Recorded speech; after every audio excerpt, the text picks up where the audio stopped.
The Western world has slapped sanctions against Russia left, right, and center.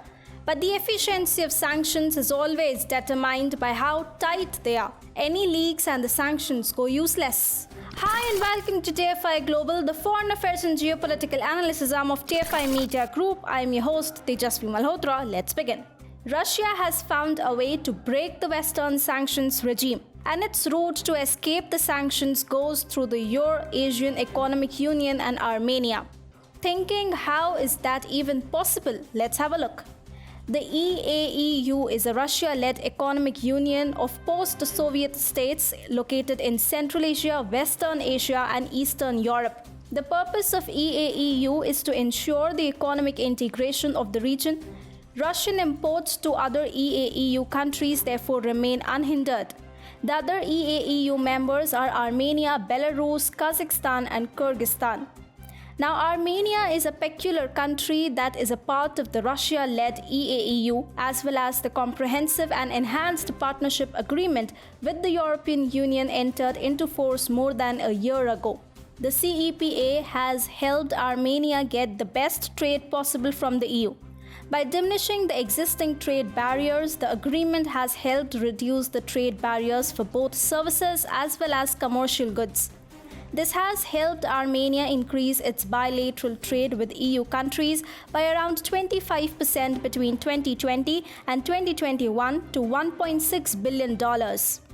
Armenia is therefore well placed to help Russia act as a bridge between the West and Russia.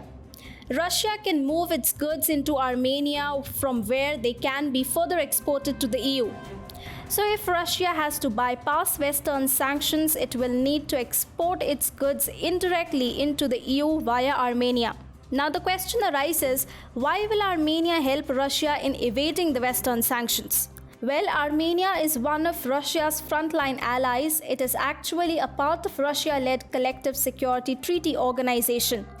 Armenia is heavily dependent on Russia in terms of both military and economic relations.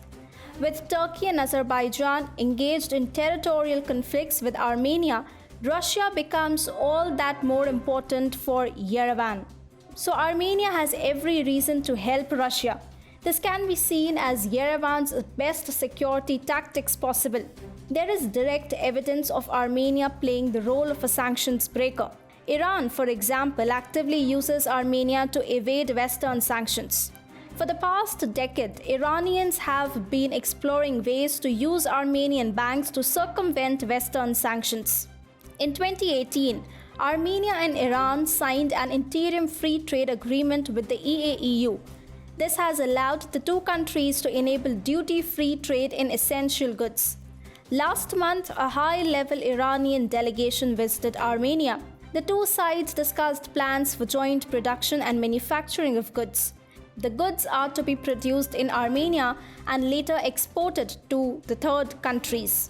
Since Armenia doesn't face any sanctions, Iranian capital can be funneled into Armenia and exported to the West. So Russia has a strong precedent to follow in Iran's trade relations with Armenia. And Russia seems to be following Tehran's footsteps. Armenia has become the destination of choice for the Russians. They are relocating their businesses, especially in the IT sector, to Armenia. Russian businessmen and oligarchs too are moving their money into Armenia. They are going to set up a base in Armenia and find a window of opportunity to bypass Western sanctions. The West has thus left a huge loophole in its sanctions against Russia. Armenia is ready to play the role of an enabler for the Russians, and Moscow can easily circumvent most of the EU's sanctions against it by moving its exports via Armenia.